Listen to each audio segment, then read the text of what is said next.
नमस्कार दोस्तों, आप देख रहे हैं भारत एक्स और आज हम उस गवर्नमेंट की बात करने जा रहे हैं जिसने रेप को एंजॉय करने को बोल दिया।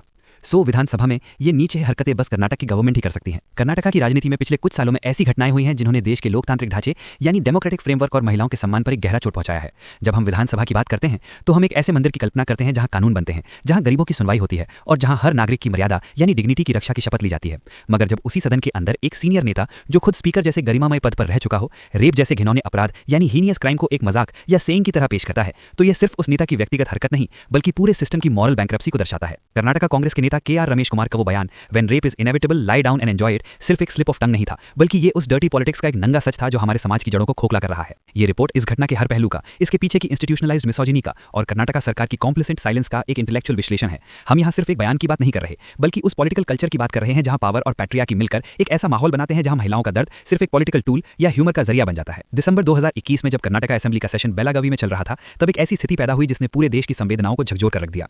सदन में किसानों के मुद्दों, बाढ़ और बारिश से हुए नुकसान पर चर्चा हो रही थी। स्पीकर विश्वेश्वर हेगड़े कागेरी बार-बार सदस्यों को समय की पाबंदी याद दिला रहे थे। स्पीकर ने एक तरह की मजबूरी जाहिर करते हुए कहा कि उन्हें प्रोसीडिंग्स को खत्म करना है और वो सदस्यों को रोक नहीं पा रहे हैं। उन्होंने हंसते हुए कहा, I am in a situation where I have to enjoy and say yes yes that's it, I should give up controlling the situation. इस पर प्रतिक्रिया देते हुए कांग्रेस के सीनियर एमएलए के.आर. रमेश कुमार ने जो कहा वो किसी भी सभ्य समाज में इनडिफेंसिबल है।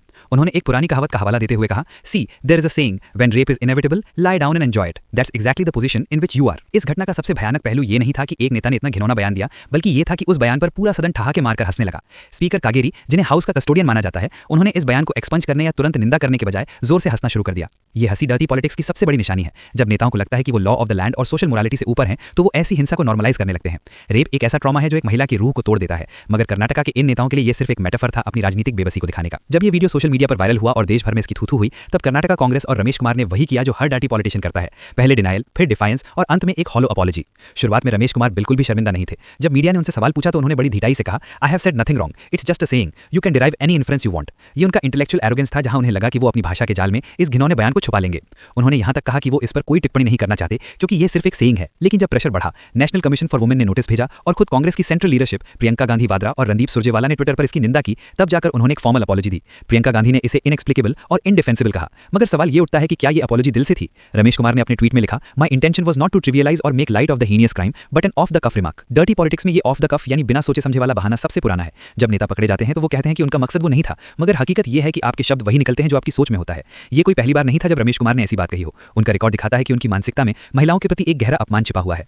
2019 में जब वो कर्नाटक असेंबली के स्पीकर थे तो उन्होंने अपनी तुलना एक रेप विक्टिम से की थी। स्निपेट्स के मुताबिक जब उन पर करप्शन के आरोप लग रहे थे, तब उन्होंने कहा था कि उनकी हालत उस रेप विक्टिम जैसी है जिसे कोर्ट में बार-बार वही सवाल पूछे जाते हैं और उनका रेप बार-बार होता है। एक पुरुष नेता का अपने ऊपर लगे पॉलिटिकल एलिगेशंस की तुलना उस भयानक शारीरिक और मानसिक हिंसा से करना महिलाओं के असली दर्द का मजाक उड़ाना है।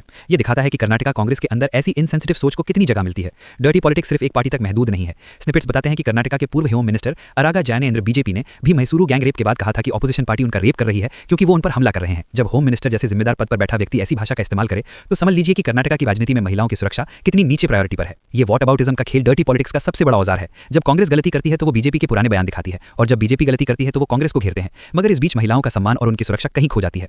भारत में 2012 के निर्भया केस के बाद जस्टिस वर्मा कमेटी की रिकमेंडेशंस पर क्रिमिनल लॉ अमेंडमेंट एक्ट 2013 लाया गया। इस कानून ने रेप की डेफिनेशन को विस्तार दिया और सजा को और सख्त किया, मगर जब वही कानून बनाने वाले असेंबली में बैठकर रेप पर मजाक करते हैं तो वो कानून की सैंक्टिटी को खत्म कर देते हैं। रिसर्च स्निपेट से ये साफ है कि कानून के बावजूद हमारा सोशियो कल्चरल लैंडस्केप अभी भी मेल सेंट्रिक सोशल आइडियोलॉजी से भरा हुआ है।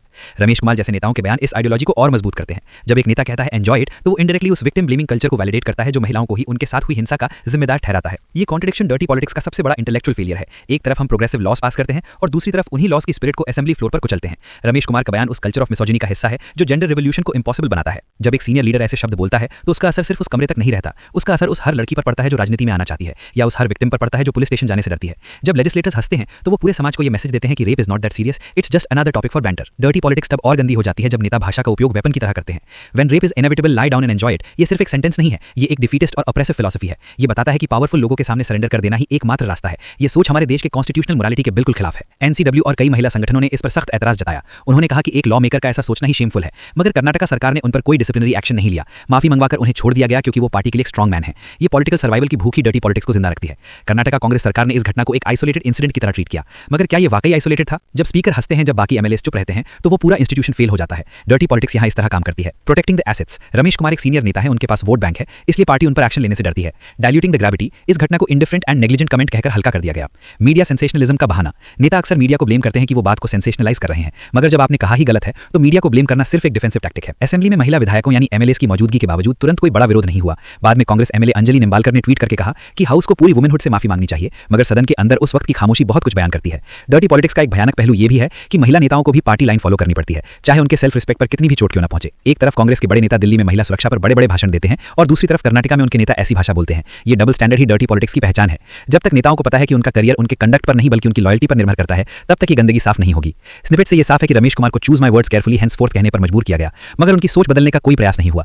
ये अपॉलॉजी सिर्फ इसलिए थी ताकि असेंबली की कार्यवाही बिना किसी रुकावट के चलती रहे, न कि इसलिए कि उन्हें अपनी गलती का एहसास था। कर्नाटका कांग्रेस सरकार और वहां के नेताओं द्वारा दी गई ये टिप्पणी हमारे लोकतंत्र पर एक कलंक है। डर्टी पॉलिटिक्स ने नेताओं को इतना संवेदनहीन बना दिया है कि उन्हें महिलाओं का ट्रॉमा एक जोक लगता है। जब तक सदन में ऐसे नेता बैठेंगे जो रेप को मेटाफर की तरह इस्तेमाल करेंगे, तब तक बेटी बचाओ या वुमेन एम्पावरमेंट जैसे नारे सिर्फ खोखले शब्द रहेंगे। इस कड़वे सच को मानना पड़ेगा कि लोग पॉलिटिकल पावर के लिए कितना नीचे जा सकते हैं, लेकिन जब तक देश में भारत एक्स जैसा सोशलिस्टिक व्यूज रहेगा, तब तक देश की अखंडता पर किसी को सवाल करने नहीं देंगे। जय हिंद, जय भारत।